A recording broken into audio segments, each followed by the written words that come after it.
Absolutely, and I remember I remember very clearly years ago having a conversation with a sort of Labor right thinker who just said, "Why isn't it left wing to be patriotic? You know, why? You know, and obviously we are on a unity ticket on that front. I think this actually underscores why."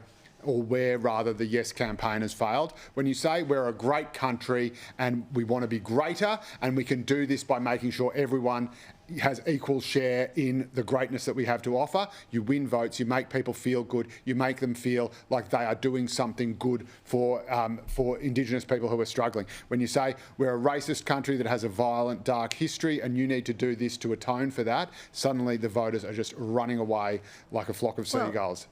All right, now you wrote an excellent piece about how Labor needs to ignore Twitter. Yes, absolutely, yes. They need to listen to good people like yourself and maybe even hate watch shows like this. Yes, absolutely they should, and they should love watch shows like this because it represents something that they don't get often, and that is a diversity of opinion. Yes. They actually will understand, and I think we saw this during the VOICE campaign, may it rest in peace, where these people clearly just did not know how to talk to Conservatives. In fact, their message towards the end was that if you're undecided or thinking of voting no, you're an idiot and you're stupid and you're racist. And again, it was clear that they just never actually met anyone. I had someone come up to me in the supermarket just yesterday and just say, like, you know, I'll still keep all your columns on The Voice because I'm just hoping that people will actually get it. So what's the reaction to this, though? I mean, do you get a text message from lefties going, actually, I think you got a point, or is it all the right? No, I think everyone, I mean, certainly everyone in the kind of right of the Labor Party, which is most of New South Wales and sadly only about 49% of the rest of the country, gets it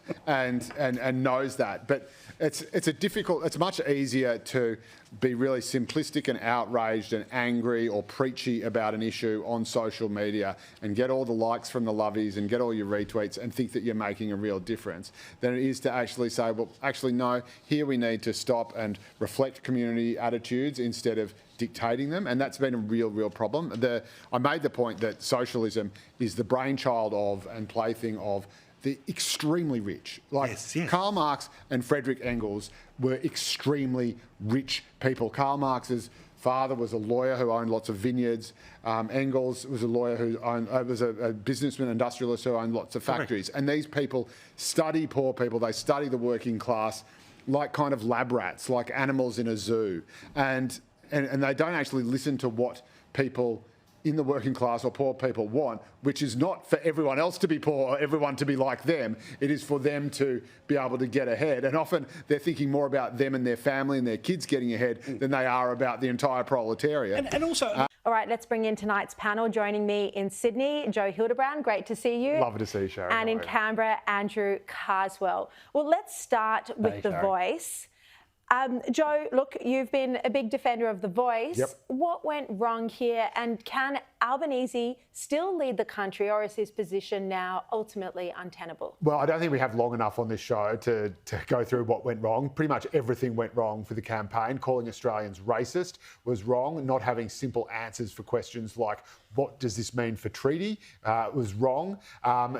Making it look like the same old renter crowd. I mean, the faces I saw supporting this, you know, going for a walk around Redfern in support of The Voice. I mean, if 250,000 people walking across the Harbour Bridge didn't get an apology from the Howard government, what on earth do they think that a handful of protests would get, or a handful of marches in solidarity or whatever they would get for The Voice? I think they were delusional about how it could be turned around. They thought that all the undecided voters that they'd somehow managed to marginalise would miraculously come back to them if they just kept doing the same old stuff. The rally, the campaign I saw, and you can see I'm pretty frustrated. I've been saying a lot of this stuff privately to various figures, but I've been warning that this was heading off a cliff for months and months and months and months, and that it needed something very, very big, a full reboot, a full reset.